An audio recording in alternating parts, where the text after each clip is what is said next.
Hey, what's up everybody? This is Ryan with Escotech, and in my last video I upgraded an Optiplex 3010 with a Xeon E3-1230V2 processor.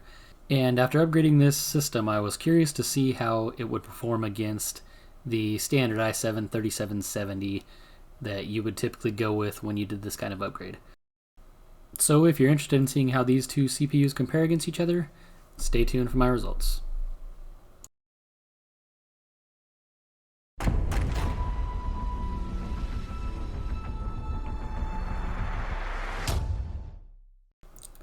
Let's start by seeing how these two CPUs compare with each other. The Xeon E3-1230V2 and the Core i7-3770 are both third generation Ivy Bridge processors. They both have 4 cores and 8 threads. The highest supported RAM for both is 1600 MHz DDR3, and the i7 has a 100 MHz faster base clock and a 200 MHz faster turbo boost. There are a lot of people that think Xeons aren't made for gaming for whatever reason, but the only real difference is they don't have onboard video, and they support ECC RAM to correct RAM errors in server applications. So why would you want to do this? Well, if you're already upgrading a Dell Optiplex, you're probably looking for the best bang for your buck. And the most current listings I found for the Core i7-3770 were both $87 on eBay, and the Xeon is much cheaper. The E3-1230V2 comes in at about $40, and you could allocate that difference toward a different component in your build, like your graphics card.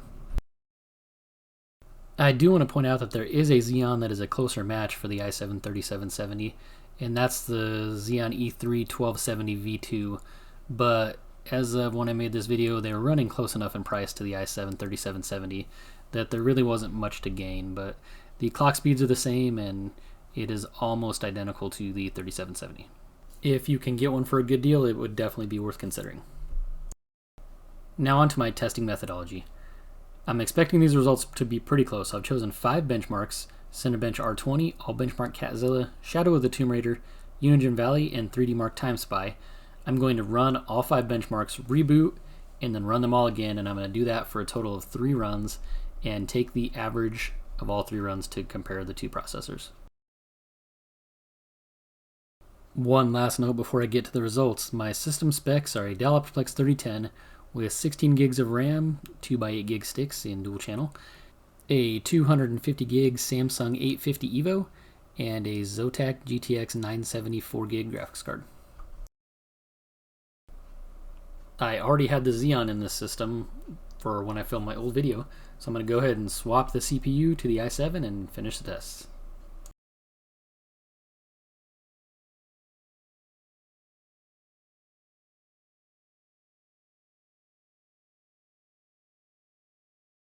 And now with my runs done on both processors, let's take a look at the benchmarks. Starting with an all-core render on Cinebench R20, the Core i7-3770 scores 1,433 points, and the Xeon E3-1230V2 scores 1,361. Cinebench is a great CPU benchmark to compare the rendering performance of our two CPUs. Moving on to a 3D benchmark, All Benchmark Catzilla, the Core i7-3770 scored 22,844, and the Xeon scored 22,712.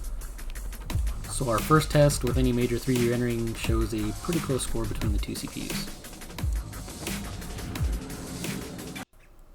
Moving on next to the Shadow of the Tomb Raider benchmark, you can see that the i7-3770 came in at 51 frames per second, and the Xeon was only 1 frame behind at 50 FPS. So our first gaming benchmark shows a very similar result as well. And I like to get a good variety of graphics engines, so moving on to Unigine superposition, the i7-3770 again leads the way with 7,472, and the Xeon is a little ways back at 7,423.